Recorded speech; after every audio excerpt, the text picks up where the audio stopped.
কবি অতুল প্রসাদ লিখে গেছিলেন, ভারত আবার জগৎসভায় শ্রেষ্ঠ আসনে রবে। আবার যখন বলছেন তার মানে কোনো এক সময় শ্রেষ্ঠ সময় গেছিল, তো সেইটা কবিও কোনো দিশা দিয়ে জাননি, কোন সময়টা আমরাও জানি না।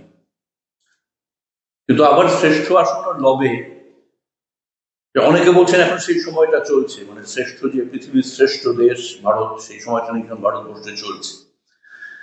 এখন এসব বেকার কথাবার্তা মূলত কোনো লাভ নেই।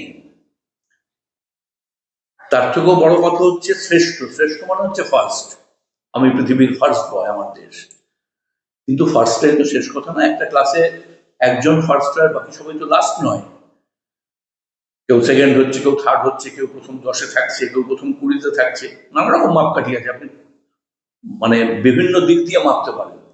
তো আমার কাছে কথা হচ্ছে, একটা ভালো দেশ হোক, শ্রেষ্ঠ হতে হবে না, ভালো দেশ, যেই দেশে মানুষ কাজ পাবে, যেই দেশের মানুষ দুবেলা খেতে পাবে, যেই দেশের মানুষ মাথার উপর একটু ছাদ পাবে, আমাদের কাছে সেটাই অনেক ভালো। কারণ আমরা যেখান থেকে আস্তে আস্তে আস্তে আস্তে এই জায়গায় অব্দি এসছি, এইটুকু পেলেই আমরা নিজেরাই মনে করবো আমরা শ্রেষ্ঠ সময়ের মধ্যে আছি।